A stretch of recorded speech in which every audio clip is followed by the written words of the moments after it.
नमस्कार, प्रणाम। आप सबके अंदर विद्यमान परमपिता परमेश्वर के उस अंश को कोटि कोटि प्रणाम। मैं Utpal Mukherjee, astrologist and advocate, बहुत दिन बाद फिर आप लोगों के सामने आया हूं। आज का मेरा जो विषय है वह है पितृपक्ष।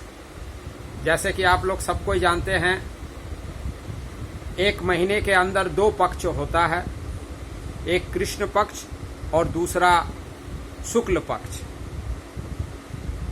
महीना का शुरुआत वो कृष्ण पक्ष से शुरू होता है, कृष्ण पक्ष के प्रतिपदा से, और 15 दिन बाद अमावस्या होता है, और अमावस्या के दूसरे दिन से पुनः फिर प्रतिपदा शुरू होता है, और 15वां दिन में जाकर, जिसे फुल मून कहते हैं, यानी कि पूर्णिमा। प्रत्येक महीना के पूर्णिमा के दिन महीना का अंतिम दिन होता है। तो आश्विन महीना के प्रतिपदा से शुरू होकर अमावस्या तक, जिस दिन महालया होता है, पितृपक्ष ये 15 दिन का होता है। ऐसे तो बहुत लोग भाद्र की पूर्णिमा से ही पितृपक्ष को मानना शुरू कर देते हैं, क्योंकि जिन लोगों का एंसेस्टर पूर्णिमा के दिन में जिनका निधन हुआ है, वो पूर्णिमा के दिन से ही श्राद्ध तर्पण करना शुरू करते हैं। तो आप सबसे ये नम्र निवेदन है कि आप लोग अपने एंसेस्टर को भले पिंड ना दे सके, श्राद्ध कर्म ना कर सके, पंडित को बुलाकर ज्यादा कर्म कांड नहीं कर सके, तो कम से कम एक लोटे में जल भरकर उसमें थोड़ा सा दूध, थोड़ा सा जौ और थोड़ी सी काली तिल। काली तिल जो है ये बहुत ज़्यादा ज़रूरी है।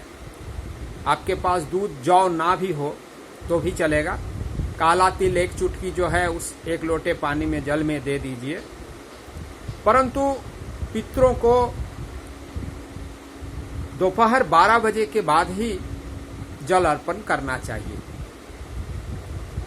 और आज अभी 11 बजे के बाद पूर्णिमा शुरू होगा। आज 17 सितंबर है, विश्वकर्मा पूजा है। आज से संभव हो तो आज ही से, वरना कल से। कल 18 सितंबर से पितृपक्ष शुरू हो जाएगा और यह 2 अक्टूबर बुधवार को समाप्त होगा। कल बुधवार से शुरू है और 2 सप्ताह बाद पुनः बुधवार को, जिस दिन महालया होता है, उस दिन तर्पण का आखिरी दिन होता है।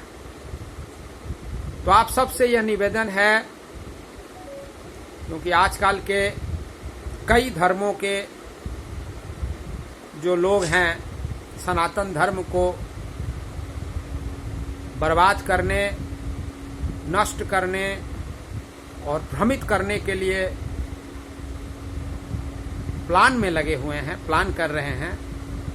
और हमारे सनातन धर्म के व्यक्ति उनके बातों में, उनके बहकावे में आ जा रहे हैं। तो कृपा करके अपने बहकावे में ना आए।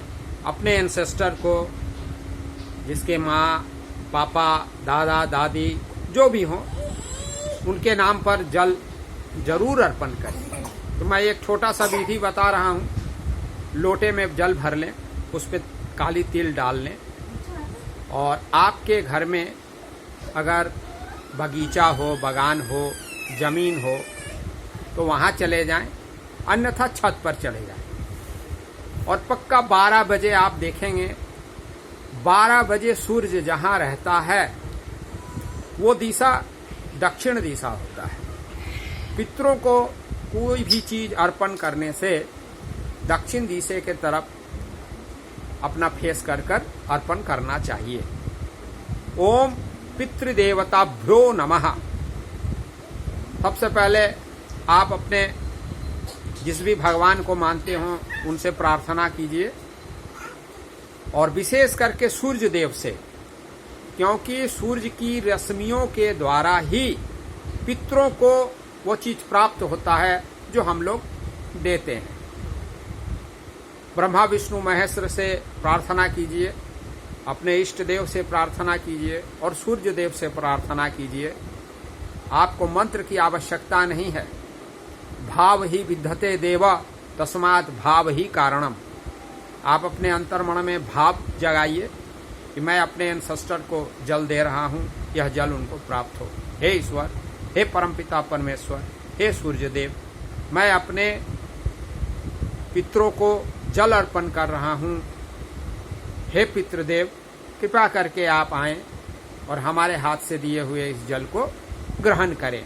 ऐसा कहकर, ऐसे मन में लाकर दक्षिण दिशा के तरफ अपना फेस करके जल को धीरे धीरे गिरा दीजिए और उन लोगों को प्रणाम कर दीजिए। बस इतना ही आप करके तो देखें, 1 से 2 वर्ष के अंदर अंदर आपका उन्नति होना निश्चित है। नमस्कार।